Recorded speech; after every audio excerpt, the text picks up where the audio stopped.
lost link. I feel a terrible sadness and loneliness when I think of that baby. From a broken chain. She cried and cried while signing the papers. In 1961, Anisha Tretikov was put up for adoption moments after being born in a Seattle hospital.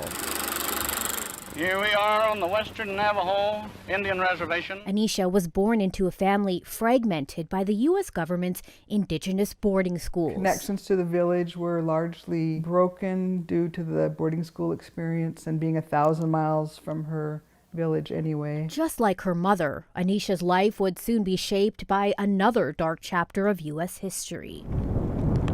In 1958, as the U.S. government began to shut down indigenous boarding schools, they developed another way to assimilate Native children into white society. Kalispell tribal attorney Lorraine Parlinge explains. Private agencies and public agencies began this project of about 16 Western states removing children from Indian parents and placing them on the east coast of this country, predominantly with white families. They called it the Indian Adoption Project. There's this goal of assimilation and really cultural genocide and termination of tribal units, tribal families, tribal governments, and their culture. The Indian Adoption Project ran from 1958 until 1967 and separated thousands of children from their families.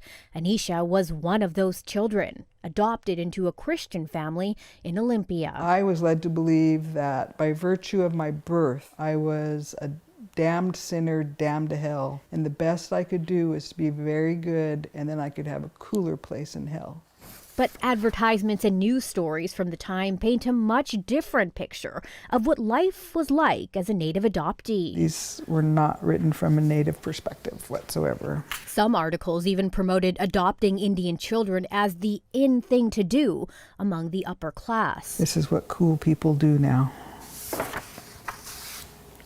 Saving of the children was some of the sales pitch. The families that were doing the adoption were portrayed as the enlightened people that were willing to have these children in the home. Pretty much nauseating that it's so far from the truth, and it's told in a way to manipulate. I mean, it's propaganda. In the ads and articles, Native children were described as unwanted or neglected by their Native families.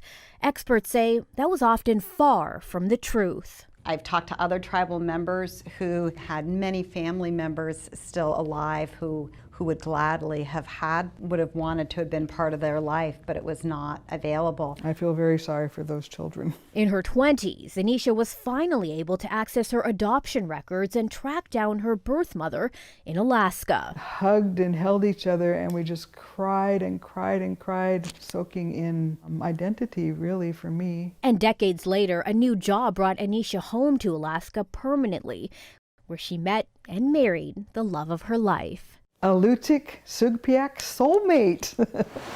No longer a broken link.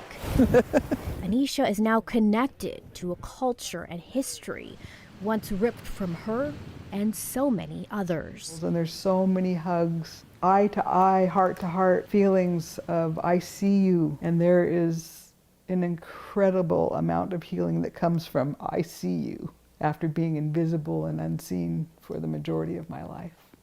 The Indian Adoption Project ended in the late 1960s as Native American activists and allies ramped up their fight for civil rights and equalities. Their efforts paid off. A few years later, the Indian Child Welfare Act was passed by Congress, which made adopting Native children to non-Native parents extremely difficult. That act was just upheld by the U.S. Supreme Court earlier this month. For Facing Race, I'm PJ Randhawa.